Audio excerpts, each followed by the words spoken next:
یہ پاکستان کی پسی ہوئی عوام، کیا پاکستان اسی دن کے لیے بنا تھا اور اسی مظلومیت کی داستان رقم کرنے کے لیے ہم قائد اعظم محمد علی جناح نے اور علامہ محمد اقبال نے ایک تخیل پاکستان جو دیا تھا،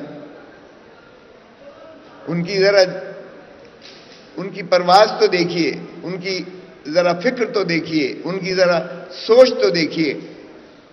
علامہ اقبال کی سوچ، علامہ اقبال کی فہم و فراست، علامہ اقبال کے اشعار، وہ ایک ایسا مجموعہ ہے، ایک مجسم قسم کی آپ کے لیے ایک رہنمائی ہے، اور وہ مسلمان کو کس ارتقائی منازل پر دیکھنا چاہتا تھا. آج ہم اس کا موازنہ کریں گے. اس کے شاہین کی ذرا پرواز دیکھیے گا، اس کی خودی کی ذرا جو ہے سوچ اور فکر دیکھیے گا. تو شاہی ہے پرواز ہے کام تیرا، تیرے سامنے آسماں اور بھی ہیں، اسی روز و شب میں الجھ کر نہ رہ جا کہ تیرے زماں و مکان اور بھی ہیں.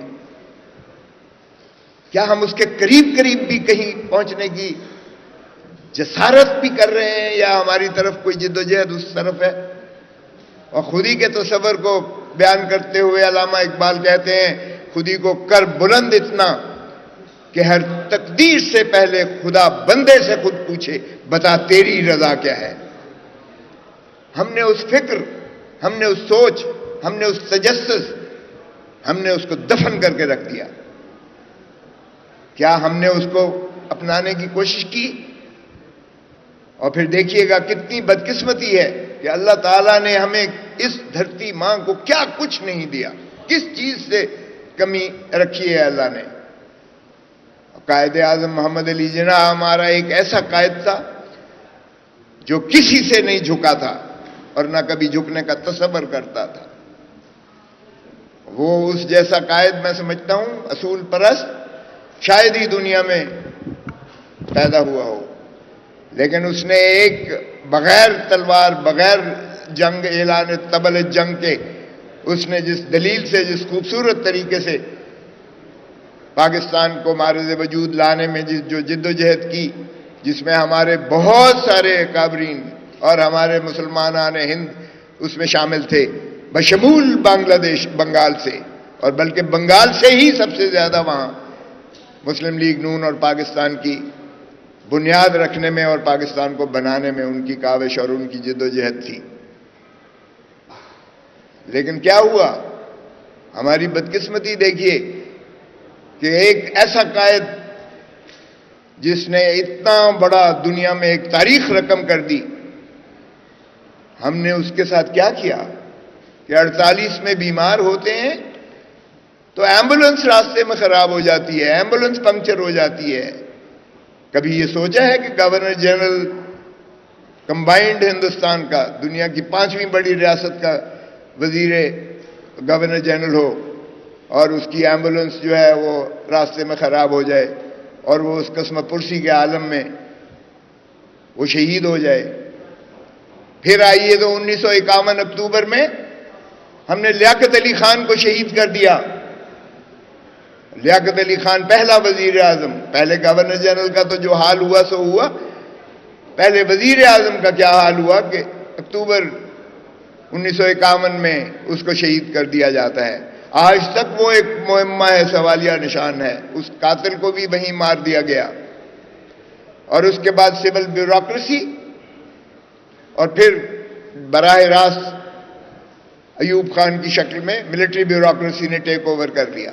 ہم نے ایپڈو لگا کر ان سیاستدانوں کو جنہوں نے پاکستان کی جد و جہد میں کلیدی کردار ادا کیا تھا، ہم نے ان کو نکال باہر پھینکا سیاست سے. سہروردی جیسے ایک شخص سے بھی ہم نے اس کو بھی نکال باہر پھینکا. اور لیاقت علی خان جو نواب تھا، جب فوت ہوتا ہے، شہید ہوتا ہے، تو اس کی بنیاد پھٹی ہوئی تھی، پیمند لگے ہوئے تھے، نواب تھا. لیکن اس نے کہا کہ میں اس وقت تک اپنا کلیم نہیں لوں گا جب تک ایک ایک مسلمان کی جو ہے کلیم ایڈجسٹ نہیں ہو جاتے، جب تک اس سے انصاف نہیں ہوتا، اس کو نہیں جائز اس کا حق مل جاتا، تب تک میں کوئی کلیم نہیں کروں گا.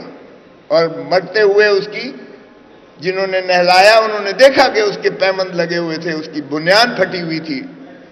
اس طرح کے ہم نے دیانتدار اور وہ لوگ جنہوں نے پاکستان کو واقعی معرض وجود میں لانے میں اتنی جد و جہد کی, اتنی کاوشیں کی, اتنی قربانیاں دی, ہم نے ان کے ساتھ یہ کیا.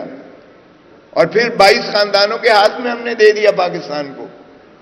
ملٹری بیوروکریسی براہ راست آتی ہے تو ووٹ کا حق بھی چھین لیا جاتا ہے.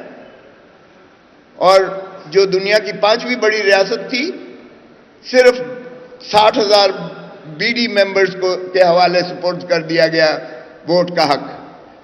اور اس حق پر بھی ہم نے جس طرح سے ڈاکہ مارا, تاریخ شاہد ہے آپ کے سامنے.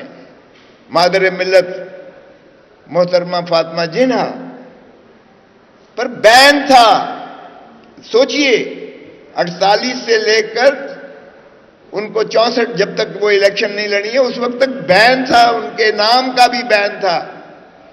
ان کا نام کوئی اخبار کوئی میڈیا نہیں لکھ سکتا تھا. ہم نے ان پہ غداری کا فتویٰ لگا دیا.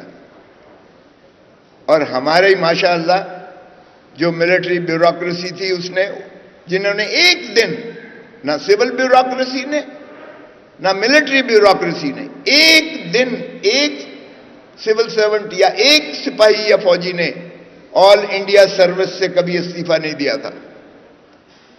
یہ تاج برطانیہ کے جو وفادار تھے, جو ماشاءاللہ امپیریلسٹک فورس جو ہمارے اوپر مسلط تھی, ہم نے انہی کے سپرد پاکستان کو بھی کر دیا, ریاست کو.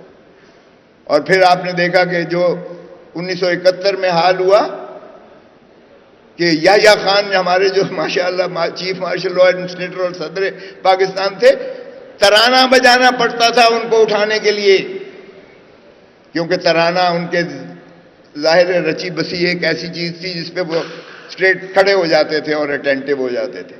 ہم نے یہ حال کیا. اور پھر اس کے بعد ہم نے اس شخص کو بھی شہید کر دیا جس نے نہ صرف پاکستان کو ایٹم بام دیا بلکہ پاکستان کا ایک متفقہ آئین دیا, شہید ذوالفقار علی بھٹو کی شکل میں. تھوڑا سا لالی پاپ ضرور ملا, ہمیں سپیس ملی جمہوریت کی, لیکن پھر ہمارے اس قائد کو بھی شہید کر دیا گیا جو آج بھی پاکستان پر ہندوستان کی میلی آنکھ کو مانے رکھے ہوئے ہے, اس لیے کہ کوئی ایک ایسی دفاعی سیسا پلائی دیوار آپ کے پاس ایٹم بام کی شکل میں موجود ہے جسے عبور کرنا اتنا آسان نہیں ہے ہندوستان کے لیے. اور پھر جو ایک سیاہ بادل آئے ضیاء الحق کی شکل میں, وہ بھی ساری دنیا نے دیکھا. ایتھنک کلچر آیا ہے اس ملک میں, کلاشنکوف کلچر آیا ہے اس ملک میں, ہیروئن کلچر آیا ہے اس ملک میں, اور آج تک ہماری وہ ڈویسونس جو ہوتی ہے امپیریلسٹک فورسز کی اور ان طاغوتی قوتوں کی ہوتی ہے, وہ آج تک رس بچ گئی ہے. ہم اس قومیت سے نکل کر ہم صوبائیت میں چلے گئے, ہم تعصبیت میں چلے گئے, ہم برادریت میں چلے گئے, ہم ہر چیز میں چلے گئے. ہماری پاکستانی پہچان اور تشخص جو ہے وہ ختم ہو چکا. پھر ہم نے رانی شہید بے نظیر بھٹو کی شکل میں دیکھا. ایک ایسی جوڑنے والی ایک طاقت تھی جس نے اس بچے کچے باقی کے پاکستان کو 30 سال کی اپنی سیاست میں اس نے 4 سال صرف اقتدار دیکھا, 26 سال اس نے جو ہے اپوزیشن کی سیاست دیکھی. اور ضیاء الحق کہتا تھا کہ میری سب سے بڑی غلطی یہ تھی کہ میں نے بے نظیر بھٹو کو کیوں زندہ جانے دیا.